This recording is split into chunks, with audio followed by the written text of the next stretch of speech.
severe civilian casualties. Because when you go into ground warfare, you can't act the way we do from the air, that we'll explain in a minute, and that would have caused not thousands, but maybe more casualties. And because they have concentrated, and that's part of their philosophy of this asymmetric war, that they're concentrating the weapon systems in populated areas to actually make it difficult for us to hit them and draw casualties, which is part of the way they want to have appear on TV in weird appearing on television and look at them who they are. And we'll talk about the moral issues in just a minute. Now let me take you back to that airplane that had the visor here. Let's say we're at F-16 flying over Gaza, and I see a missile shooting out of that area. And wherever there's one rocket shooting out, there's another. I look at it. This is called a clear and immediate danger. And in our culture, and I'm sure in other cultures as well, we have a directive. He who comes to kill you, you should kill him first. It's a biblical imperative. So if a pilot sees a rocket that's being ready to launch, he looks at it with his visor, slaves the targeting system, which is a pod that has a television and infrared camera. He slaves it to wherever he looks, zooms it in, he can zoom it up to 128 times, looks at that area, targets it with a laser beam. The laser beam from 30,000 feet is about 2 feet on the ground. Maneuvers the airplane, releases the munition from the airplane. It has about 30 seconds. The munition locks on the laser beam on the ground and will hit it with an accuracy of 1 to 2 meters. So if you have a 250 or 500 pound bomb or a 1,000 pound bomb, it will ruin your day even if it misses by 2 meters. So this is what we call a clear and immediate danger. What happens if it's not a clear and immediate danger? There's a weapon depot there, a stash of weapons that we know about at the ground level. You want to take it out. There are civilians around. Here comes the second directive, cultural directive. Every soul is God-given. It doesn't matter whether you're an atheist. It's part of a cultural imperative. And so, since that is so, then we have a saying that he who saves one soul, it's as if he's saved the whole world. So, each person along, the intelligence officers, the planning officers, the commanders who sit at the command posts and look at the UAVs, the hovering UAVs with cameras, and the pilots are all, I would say, even indoctrinated to that kind of thinking. You do not hit uninvolved civilians or people while taking that out. And you should go into great pains to make sure it doesn't happen. You can call them by phone, you can throw leaflets, you can throw a small bomb that just makes a popping noise to explain that this is coming. And only then, when it's cleared out, do you maneuver. But what happens now is what we call collateral damage. Let's say you bomb that munition depot. It explodes, and below it there's a tunnel, and the house next to it, because of explosions, collapses, and there's damage.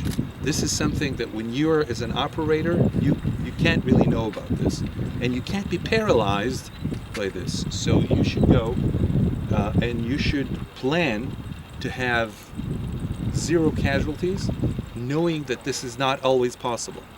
So because it's a cultural imperative, you've seen through the air campaign relatively few civilian casualties. You might say, well, 1,000 is quite a lot. But Google, when you go back to your hotel, Fallujah 2004. This is when the Brits and the US forces were fighting insurgents in Fallujah in Iraq in 2004. 6,000 civilians dead, 10,000 houses demolished, 500 mosques. It's not that they didn't try. They tried. We have a better situation. We have better information, and we're doing it from the air in such a manner that you can actually see more or less what's going on. So the dilemmas are, this is an asymmetric war. You have your own culture that is the most important thing to retain, because otherwise, why be here? And now the other side is using your moral imperatives as an asymmetric weapon. So we recognize this, but we still want to limit ourselves. And that is why you see, like today, they fired 90 rockets, and the Air Force was active with few casualties if you compare it to other war situations. So I'm putting it on the table so that you can imagine if you're a pilot and you have a target and you hit it, you don't know what's the next building or what's below. Or like the tunnels that we're talking about that went into Israel proper, that were planned to come out as commandos. You want to bomb that tunnel. You don't know what's behind the tunnel, but you know that the entrance to the tunnel sometimes is a mosque, sometimes it's a school, or sometimes it's a United Nations relief school where they house targets or where they have those piers to go underneath. So the decisions are painstaking, are slow, and we also think that of the day after tomorrow, when maybe Hamas is not there or when they are pacified into some kind of coexistence, that we would like to have the least collateral damage. It's not somewhere far away, it's next door, just 4 kilometers from here. So the reason I'm presenting this to you is because I think this is something we grapple with day in, day out. And this is something that I would like for you as a takeaway from here to think, well, what would you do in such a situation? I guess you can imagine somebody taking a hostage and shooting at your children, and you have an opportunity to take the guy out, but you might be taking out the hostage as well. So you're trying all kinds of angles, and then he starts shooting at your family. How much are you going to put your family at risk just because he has a hostage? And the hostage, by the way, is his son. It's not somebody else. So it's an almost absurd situation. But that's the way it is, and this area of the world doesn't always carry a logic with it. Having said that, we do appreciate and we do understand that as neighbors, we need to offer the Gazans hope, because people who have no hope will fight to the end. And so I think what we will see in the near future is some kind of an understanding, and this, the Egyptians are all the way with us, that we should offer them something in the future, some kind of a bait. If you disarm, then we will help with economic development and restitution and so on. So this is a package that the firing now is actually part of a conversation.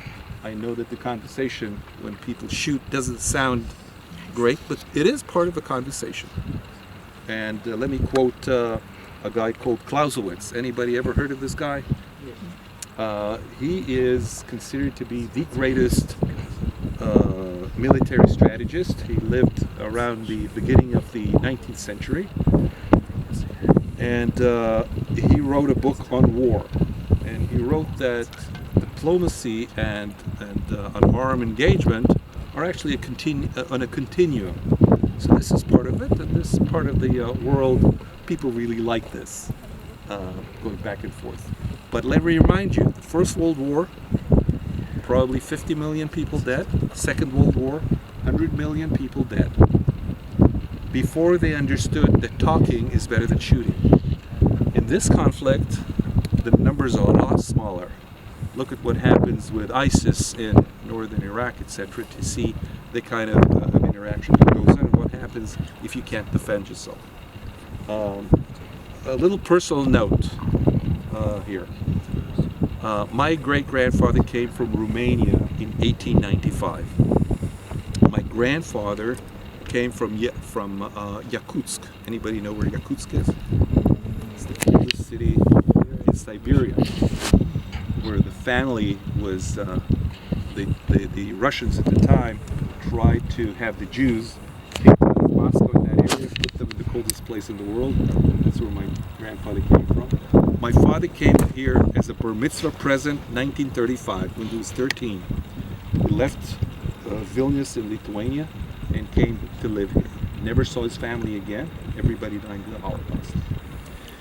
A lot of people have this kind of a background. I'm named after my grandfather, who died in 1943 with 80,000 Jews in Vilnius. My eldest daughter is named after my aunt. My father left when she was 8.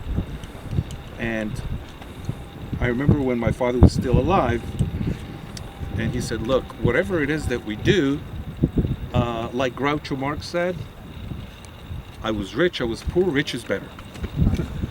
Okay? We were on the wrong side, on the weak side. We couldn't defend ourselves, and now we can defend ourselves. It comes with a lot of responsibility, but it's much better to be in a position where you create your own destiny, you can decide on your own destiny, and you have a choice, rather than be on the receiving end having no choice. By saying that, I want to say that Hamas have a privilege which is unheard of in warfare. The minute they decide to stop this conflict, it's done. So if they decide tomorrow, now, stop shooting, they say we're stopping to shoot, that's it. Not only a ceasefire, but we won't fire again. This is, as far as the military is concerned, it's a kind of an absurdity where the weak side decides when to stop and when to start. But that's something to think about. But this war is also on cognition. People use the right side of the brain, which is the emotional side. When you see videos, children, your heart goes out to children who are being hurt for no reason. My heart goes out to them too, because we're emotional people. That's our right side of the brain. Our left side of the brain is where logic kicks in. And adults differentiate from children in that the left side of the brain overtakes the right side of the brain. So if somebody's manipulating you, you understand this, and even though you can't put the emotions aside, you understand the manipulation. That is something that's done every day with commercials on TV, and that is part of the PR war that we're facing.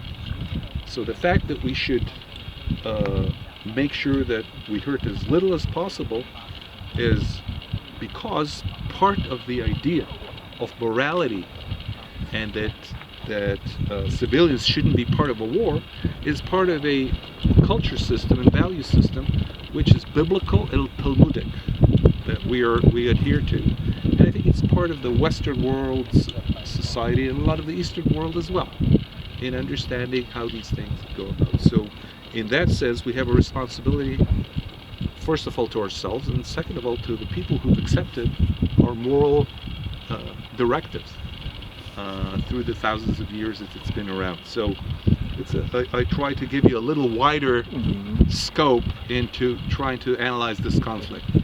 Having said that, remember this is the Middle East. Logic doesn't work here, always work here. On the larger scale, this also is a clash of civilizations. I don't know how many of you have read Samuel Huntington's Clash of Civilizations. If you haven't, I suggest you do. And we're at the forefront of East meeting West, where sometimes tribal societies and societies that are meshed with their own, have not really found out their own destiny, are fighting out our society, which hasn't found its destiny either. And the clashes of civilizations, understanding each other, and I think the most important thing is that we all understand that do not do unto your neighbor what you would not want to have done to yourself. This is a Christian directive, it's a Jewish directive. Some of the neighbors, I'm not saying all of them, do not share this, and they have, some of them have a vision. I have an understanding of what is right and wrong. God is with me, and anybody who disagrees with me should be wiped away. It's not all the Muslims, certainly not all the Arabs, but some of the more extreme Muslims take that view, and in that kind of a view, it's not something it's really hard to work with. Because if I say, okay, I am willing to give up some of my goodwill or some of my well-being so that you will have a well-being. And the other side says, you don't have any well-being. You don't have a right to be here. You don't have a right to exist here. This is my area, generally speaking. I'll kick anybody who's not like me. So this is a clash of civilizations. I'm not even being judgmental, okay? But this is a clash of civilizations. If you like it, it's molecules versus atoms. You know that Western society is more atomic in the sense that the state is there for the individual, whereas some of the Eastern societies, not all of them, are you're nothing unless you're part of a molecule, of a group. So there's a lot to be said for that, by the way. A lot to be said. It's the family values, it's the tribal values that have led us for thousands of years. There's a lot of things to be said, and I'm not sure that the atomic idea will work forever. But I'm just saying it's a clash, and in this clash, we're at the forefront. And what we should probably do is try to reach an agreement with those that we can and fight those that we can't. Have we done it well enough? It's a political question. I'm not going to go into it, but I've just laid out a wider array of thoughts that go into this kind of conflict that need to be taken into account. So I think I've kind of covered some of the stuff that was worthwhile at this late hour in the afternoon. So if you have any questions, good time. Yes, please. Sir. What is the range of this kind of? The range is somewhere over 10 kilometers, but 10 kilometers. at least 10 kilometers. Range of, yeah, at least 10 kilometers. I don't want to discuss actual numbers. I'm not selling. And the height of the? Several thousand feet. It's not going to deal with Scud type, but rather mid to low. What's that? The Patriot deals with the Scud type. The Patriot Pack 3. If you're, it's the Pack 3 is the old Patriot didn't have a fuse that could handle the high speeds of the Scuds. That's why actually none of the Patriots, either here or in Saudi Arabia, were really able to kill any incoming Scuds. When the missile fires from it sprays out thousands of pellets. Right. What are those made from? Mostly iron and steel. Break up the composition of the incoming missile or airplane, whatever you shoot. Make it unflyable. What's that? Make it unflyable. Yes, I wouldn't fly a missile.